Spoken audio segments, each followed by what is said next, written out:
पापा, नितिन के घर वाले नहीं चाहते कि मैं शादी के बाद नौकरी करूं, और अगर नौकरी करूं भी तो घर के सारे काम मुझे ही करने होंगे, ऐसा नितिन का कहना है।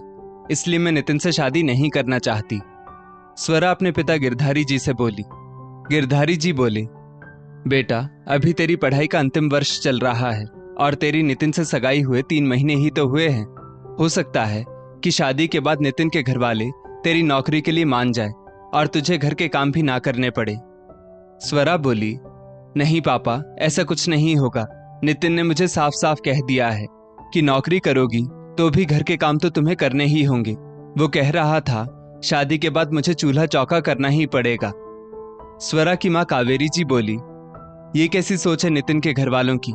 सुनो जी, मैं कह देती हूँ, मेरी बेटी को मैंने चूल्हा चौका करने के लिए इतना नहीं पढ़ाया लिखाया, भले ही नितिन से सगाई क्यों ना तोड़नी पड़े। कावेरी जी ने गुस्से में आकर नितिन की मां रूपाली जी को फोन लगाया और बोली, मैंने सुना है कि आप लोग मेरी बेटी को शादी के बाद नौकरी नहीं करने देना चाहते और उससे सिर्फ घर के काम करवाना चाहते हैं। रूपाली जी बोली, जी नहीं, ऐसी तो कोई बात नहीं। और उन्होंने नितिन से सारी बात की और बोली, जी, स्वरा की शादी के बाद हमें उसके नौकरी करने से कोई दिक्कत नहीं है, लेकिन सिर्फ नौकरी करना और घर का कुछ काम ना करना तो गलत बात है ना समधन जी। नितिन बता रहा है कि स्वरा ने घर के कामों को करने से साफ मना कर दिया है। हमारा बेटा नितिन भी उसकी घर के कामों में मदद करेगा, क्योंकि अब मुझसे घर के सब काम नहीं होते समधन जी। मगर स्वरा ने नौकरी के साथ घर के कामों को करने से साफ मना कर दिया है। कावेरी जी बोली, समधन जी, बहू आने के बाद सास को घर के काम करने ही चाहिए, अगर बहू नौकरी करने वाली हो तो। अब आप आगे कुछ ना बोले तो अच्छा होगा। मैं आपके घर में अपनी बेटी की शादी नहीं कर सकती, माफ कीजिएगा, कहकर कावेरी जी ने फोन रख दिया। कावेरी जी के इस तरह के व्यवहार से गिरधारी जी गुस्से में बोले, जरा पहले बात को अच्छे से सोच समझ लेती, फिर फैसला करती। स्वरा ने भी नितिन से शादी ना करने का फैसला कर लिया था, इसलिए उसे अपनी मां के व्यवहार से कोई शिकायत नहीं थी। स्वरा की पढ़ाई खत्म हो गई और अब उसके लिए अच्छे रिश्तों का इंतजार रहने लगा। मगर एक बार सगाई टूट जाने के बाद स्वरा के लिए अच्छे लड़कों के रिश्ते नहीं आ रहे थे। स्वरा ने बहुत से ऑफिस में इंटरव्यू दे रखे थे ताकि उसकी जल्दी से जॉब लग जाए। थोड़े दिनों बाद स्वरा के लिए राहुल का रिश्ता आया और लड़का लड़की और घर वाले एक दूसरे से मिल लें, इसके लिए एक दिन तय किया गया। स्वरा को देखने आज लड़के वाले घर आए हुए थे। स्वरा को भी राहुल पसंद आ गया था, मगर उसे बस इस बात की चिंता थी कि लड़के के घर वाले उसे शादी के बाद नौकरी करने की इजाजत देंगे या नहीं, क्योंकि स्वरा का ज्वाइनिंग लेटर कभी भी आ सकता था। बातों बातों में स्वरा के पापा गिरधारी जी ने भी लड़के वालों के सामने स्वरा की शादी के बाद नौकरी करने की इच्छा जताई। स्वरा की सासू मां गायत्री जी बोली कि उन्हें स्वरा के नौकरी करने से कोई आपत्ति नहीं। बस फिर क्या था, स्वरा और राहुल का रिश्ता तय हो गया। शादी के बाद 15 दिन तो घूमने फिरने और रिश्तेदारों के यहाँ आने जाने में निकल गए, इसलिए स्वरा के ऊपर घर के कामों का बोझ नहीं पड़ा। और गायत्री जी भी बेटे बहू की नई नई शादी है ये जानती थी, इसलिए उन्हें पूरी छूट दे रखी थी। थोड़े दिनों बाद गायत्री जी ने रसोई से छुट्टी ले ली और स्वरा घर का काम संभालने लगी। मगर जैसा कि स्वरा से घर के काम होते नहीं थे, मन मारकर वो घर के काम कर तो लेती, मगर मन ही मन अपनी नौकरी के ज्वाइनिंग लेटर का इंतजार करती रहती। आखिर उसकी दिली तमन्ना पूरी हुई और कुछ महीनों बाद स्वरा का ज्वाइनिंग लेटर भी आ गया। स्वरा ने जैसे ही ये बात ससुराल में बताई तो उसकी सास गायत्री जी बोली, बहू, तुम नौकरी करना चाहती हो करो, मगर मुझसे घर के काम की कोई अपेक्षा मत करना। मुझसे गर्म रोटी की आस मत रखना, क्योंकि अब बुढ़ापे में मैं घर का ज्यादा काम नहीं कर पाऊंगी। तुम चाहो तो एक खाना बनाने वाली रख लो, ताकि तुम पर भी नौकरी के साथ घर के कामों का बोझ ना पड़े। ये सुनकर स्वरा के चेहरे की हवाइयां उड़ गई। उतने में राहुल बोला, माँ, आप स्वरा के पहले भी तो घर का सारा काम किया करती थी, फिर अब क्यों मना कर रही हो? गायत्री जी बोली, राहुल, तू ज्यादा बीवी की तरफदारी मत कर। मैंने जो कहा है वो मेरा आखिरी फैसला है। स्वरा ने भी सासुमा का आइडिया अपना लिया, क्योंकि उसे नौकरी हर हालत में करनी थी। दूसरे दिन से राहुल और स्वरा ने बर्तन, कपड़ों, घर की साफ सफाई और खाना बनाने के लिए काम वाली बाई लगा दी। अब स्वरा रोज नौकरी पर जाने लगी, मगर दिक्कत तब हो जाती जब काम वाली बाई छुट्टी कर लेती। उस दिन स्वरा को नौकरी से आकर घर का सारा काम भी करना पड़ता। स्वरा को मन ही मन अपनी सास पर बहुत गुस्सा आता और मन मारकर उस दिन वो सारा काम करती। एक दिन स्वरा अपनी माँ कावेरी जी से फोन पर बोली, माँ, मेरी सास दिन भर महारानी की तरह बैठी रहती है, कुछ काम नहीं करती, सारा काम मुझे ही करना पड़ता है। जिस दिन से शादी हुई है ऐसा लग रहा है नितिन के घर वालों से तो जैसे तैसे बच गई, पर अब राहुल के घर वालों से बचकर कहाँ जाऊं। काम वाली बाइयों का तो कुछ भरोसा भी नहीं है, कभी भी छुट्टी मार लेती हैं और उस दिन मुझे सारा काम करना पड़ता है।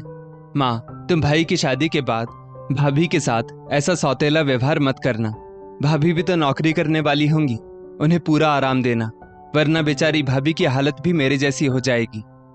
कावेरी जी को भी बेटी की सारी बातें सुन बेटी के लिए दुख हुआ और वे बोली, बेटा, मैं तो तेरी भाभी के साथ कभी ऐसा नहीं करूंगी, उसे रानी बनाकर रखूंगी ताकि वो पीठ पीछे कभी मेरी बुराई ना करे, जैसे तू तेरी सास की करती है। कुछ ही दिनों बाद स्वरा के भाई मुकेश की शादी भी पक्की हो गई। लड़की का नाम नेहा था और वो भी नौकरी करती थी। नेहा भी स्वरा की तरह सिर्फ नौकरी करना चाहती थी, घर के कामों से उसे भी परहेज सा था। कावेरी जी तो सगाई में ही बोल चुकी थी कि वे घर का सारा कामकाज संभाल लेंगी और नेहा आराम से नौकरी कर सकती है। मुकेश और नेहा की शादी की तैयारियां जोरों से चल रही थी कि एक दिन स्वरा के पापा गिरधारी जी की अकस्मात मृत्यु हो गई। शादी की तैयारियों के बीच ये झटका असहनीय था, मगर स्वरा और कावेरी जी को दिल पर पत्थर रख थोड़े दिन बाद वापस शादी के कामों में जुटना पड़ा। थोड़े दिन बाद मुकेश और नेहा की शादी हो गई और शादी के बाद मुकेश और नेहा नौकरी पर जाने लगे और कावेरी जी खुशी खुशी घर के सब काम करने लगी। एक दिन कावेरी जी फोन पर स्वरा से बोली कि कैसे वो घर के सारे कामकाज संभाल लेती है और बहू नेहा नौकरी पर जाती है। नेहा मुझसे बहुत प्यार करती है बेटा, और कहती है, सासू माँ, आप इस उम्र में भी कितनी एक्टिव हैं और इतना सारा काम जल्दी जल्दी कर लेती हैं, और एक मैं हूँ, जवान होकर भी आप जितना भाग भाग कर काम नहीं कर पाती हूँ। स्वरा बोली, मम्मी, भाभी कितनी किस्मत वाली है जो उन्हें तुम्हारी जैसी सास मिली, और एक मैं अभागी हूँ जो मुझे इतनी खड़ूस सास मिली है। देखा मम्मी, आप भाभी के साथ इतना प्यार से रहती हो, घर का सारा काम करती हो, तो भाभी आपको कितनी इज्जत देती है। बस यही इज्जत मैं अपनी सास को कभी नहीं दे पाई। कावेरी जी अपनी बात को आगे बढ़ाते हुए बोली, और तो और स्वरा बेटा, तेरी भाभी तो मुझे कहीं आने जाने भी नहीं देती। कहती है, मम्मी जी, आपके बिना घर काटने को दौड़ता है, आप होती हो तो घर में चहल पहल सी लगती है। अभी 2 दिन पहले ही तेरे दिल्ली वाले मामा जी का फोन आया था। मामा जी मुझे यहाँ मुंबई लेने आने की बात कह रहे थे और थोड़े दिन अपने घर रहने के लिए कह रहे थे। वे चाहते थे कि मैं कुछ दिन दिल्ली हो आऊं, मगर नेहा ने तो जैसे जिद ही पकड़ ली, मम्मी जी कहीं नहीं जाएंगी, मामा जी आप थोड़े दिन हमारे यहाँ रहने आ जाइए। स्वरा बोली, हाँ मम्मी, यही तो बात होती है एक अच्छी सास और एक बुरी सास में। आपको भाभी कहीं जाने नहीं देना चाहती, और मैं चाहती हूँ कि मेरी सास थोड़े दिन हरिद्वार या काशी चली जाए ताकि मैं आराम से यहाँ रहूं, क्योंकि उन्हें दिन भर यहाँ वहाँ कीर्तन में जाते देख, मंदिर जाते देख मेरा खून खौलता है कि इसके कितने मजे हैं। और एक मैं हूँ जो पहले ऑफिस में पिसती हूँ और फिर अगर काम वाली बाई ना आए तो घर में भी पिसती हूँ। कावेरी जी बोली, हाँ बेटा, तू चिंता मत कर, एक ना एक दिन तेरी सास को भी अक्ल आएगी। उनकी अक्ल मैंने ठिकाने पर ना लाई तो देखना, एक दिन मैं और मेरी बहू नेहा मिलकर उन्हें ये बता देंगे कि सास बहू का रिश्ता कैसे बेहतर बनाया जा सकता है। स्वरा बोली, हाँ माँ, आप दोनों सास बहू की मिसाल तो मेरी सास को मुझे देनी ही होगी ताकि उनकी घास चरने गई अक्ल वापस ठिकाने आए। एक दिन स्वरा बहुत घमंड से अपनी सास गायत्री जी से बोली, मेरी माँ तो मेरी भाभी की शादी के बाद भी घर के सारे काम करती है, क्योंकि भाभी नौकरी पर जो जाती है। मेरी माँ की सोच बहुत अच्छी है। उस पर गायत्री जी ने पहले तो कोई प्रतिक्रिया नहीं दी, फिर वो धीरे से बोली, बस बेटा, यही बात तू साल भर बाद मुझसे वापस दोहराना तो मैं भी समझ जाऊंगी कि बहू आराम से ऑफिस जाए और सास को सारा घर का काम करना चाहिए। कुछ महीनों बाद जब स्वरा ने एक रोज अपनी माँ को फोन किया तो कावेरी जी रो रही थी और रोने का कारण भी नहीं बता रही थी, मगर स्वरा ने जब जोर देकर पूछा तो कावेरी जी बोली, बेटा, तेरी भाभी रोज सुबह देर से उठती है, घर का कुछ काम नहीं करती और बस बैठे बैठे हुक्म चलाती है। पहले तो मुझसे भी सारे काम हो जाते थे, पर अब इतना काम करके मैं भी बहुत थक जाती हूँ। आखिर मेरी भी तो उम्र हो रही है। एक दिन तो मेरे जोड़ों का दर्द ऐसा उठा कि मुझसे सहन नहीं हो पाया और मैं घर का कुछ काम नहीं कर पाई। उस पर तुम्हारी भाभी बोली, मम्मी जी, आप रोज रोज ऐसे नाटक करेंगी तो कैसे चलेगा? आप तो जानती हैं मुझे घर का कुछ काम करना नहीं आता। मैंने कभी घर का कोई काम नहीं किया तो कैसे आएगा भला मुझे काम करना? आप कैसे भी जल्दी ठीक हो जाइए, क्योंकि काम तो आखिर आपको करना ही पड़ेगा। बेटा, बस यही वजह थी कि वो घर के कामों से बचने के लिए मुझे भी कहीं आने जाने नहीं देना चाहती थी। मैं जिसे उसका प्यार समझती थी वो उसका स्वार्थीपना था, बस और कुछ नहीं। मुझे बड़ी देर से ये समझ में आया। ये सब सुनकर स्वरा को बहुत दुख हुआ और वो उदास हो गई और सोचने लगी, शायद मेरी सास का फैसला ही सही था। उनकी वजह से मैं घर के सारे काम सीख गई। पहले पहले मुझे उन पर बहुत गुस्सा आता था, मगर आज इतनी देर बाद ये बात समझ में आई। गायत्री जी से बहू की उदासी छुप ना पाई। उन्होंने स्वरा से उदासी का कारण पूछा तो स्वरा पहले बताने में हिचकिचाई, मगर फिर उसने सारी बात बता दी। गायत्री जी बोली, बहू, यही कारण था कि तुम्हारी शादी के बाद मैंने घर के काम करने से मना कर दिया था, क्योंकि मैं जानती हूँ कुछ बहुएं इस बात का नाजायज फायदा उठाती है और ढीठ बन जाती है, जैसे अब तुम्हारी भाभी बन गई है। खैर, तुम तुम्हारी माँ को कुछ दिनों के लिए यहाँ बुला लो, क्योंकि तुम्हारी भाभी की अकल ठिकाने लगाने का समय आ गया है। कावेरी जी को स्वरा ने अपनी बीमारी का बहाना बनाकर कुछ दिनों के लिए अपने घर बुला लिया। कावेरी जी के स्वरा के घर जाने पर नेहा यहाँ घर के काम और ऑफिस साथ में मैनेज नहीं कर पाई और मुकेश से बोली, तुम्हारी माँ को जल्दी वापस ले आओ, मुझसे अकेले सब कुछ मैनेज नहीं हो रहा है।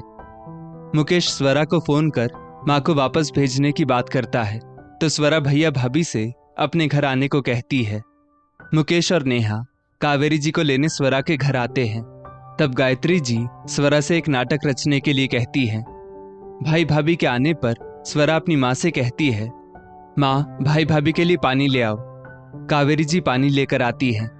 थोड़ी देर बाद स्वरा फिर कहती है, माँ, भाई भाभी के लिए चाय पकौड़े ले आओ। कावेरी जी पकौड़े और चाय ले आती हैं।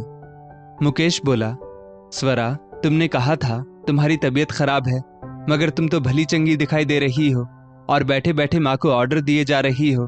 तुमने तो माँ को नौकरानी बनाकर रख दिया है। मुझे तुमसे ये उम्मीद नहीं थी। उतने में गायत्री जी बोली, तुम्हारी माँ को नौकरानी स्वरा ने नहीं, तुम्हारी पत्नी नेहा ने बनाकर रखा है। स्वरा बेचारी तो कभी मुझसे भी ऐसे लहजे में बात नहीं करती। ये नाटक मैंने ही स्वरा से रचने के लिए कहा था, ताकि तुम लोगों को ये एहसास हो सके कि तुम लोगों ने तुम्हारे घर में तुम्हारी माँ की क्या हालत करके रखी है। आज स्वरा तुम्हारी माँ के साथ ये सब कर रही है तो तुम्हें बुरा लग रहा है, मगर तुम्हारे घर में तुम्हारी बीवी नेहा तुम्हारी आंखों के सामने जब तुम्हारी माँ के साथ नौकरों वाला व्यवहार करती है तब तुम्हें बुरा नहीं लगता क्या?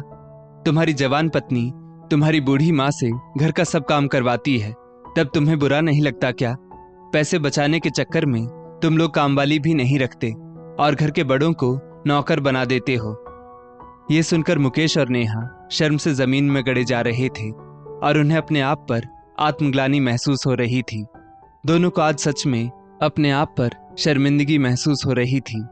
दोनों कावेरी जी से माफी मांगने लगे और उन्हें घर लाते ही दूसरे दिन से नेहा ने सभी कामों के लिए बाई लगा दी।